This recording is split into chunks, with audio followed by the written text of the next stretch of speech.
பசி உணவு ஆதிக்கடவுளால் அனைவரும் ஒன்று கூடுவோம். மனிதர்கள் கண்டுபிடித்த பாதி கடவுளால் அனைவரும் பிரிந்து விடுவோம். பசி எடுத்ததா மகிழ்ச்சியாக உணவு சாப்பிடுங்கள். அப்பா அம்மா வீட்டிலே வச்சுன்னு பத்திரமாக பார்த்துக்கொள்ளுங்கள்.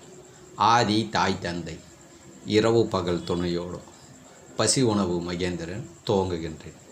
சிரித்து விட்டு படுங்கள், எழுந்ததும் சிரிங்கள், வாழ்க்கையே சிறுப்பாக்கிடாதீர்கள். புரியுதுங்களா? சரி சரி, போன வீடியோவில் தான் கொஞ்சம் அதிகமாக சிரிச்சிட்டேன், இந்த வீடியோவில் நிறைய சிரிக்க மாட்டேன். போதுங்களா?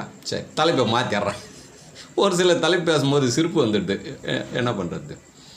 சரி ஐயா, இன்றைக்கி என்னங்க ஐயா தலைப்பு? நிறைய பேசலாம், புரியுதுங்களா?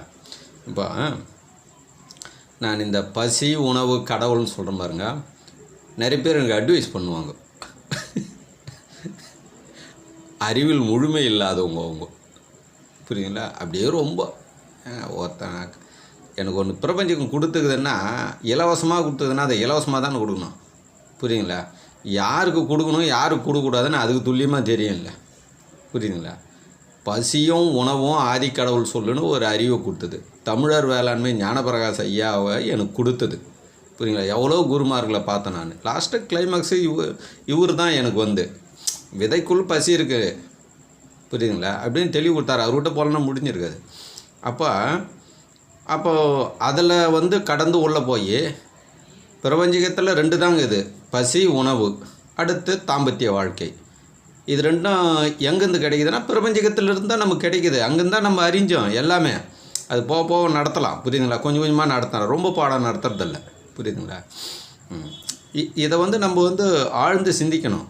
ஒரு உயிருக்கு என்னென்னா பசி உணவு, அடுத்து தாம்பத்திய வாழ்க்கை, இது இருந்தால் தான் உயிரினங்கள், இதுதான் பிரபஞ்சகம், புரியுதுங்களா? பூமியிலையும் இதான் இருக்குது, பிரபஞ்சகத்துலேயும் இது தான் இருக்குது, எல்லா உயிரினங்கள்லேயும் அதுதான் இருக்குது.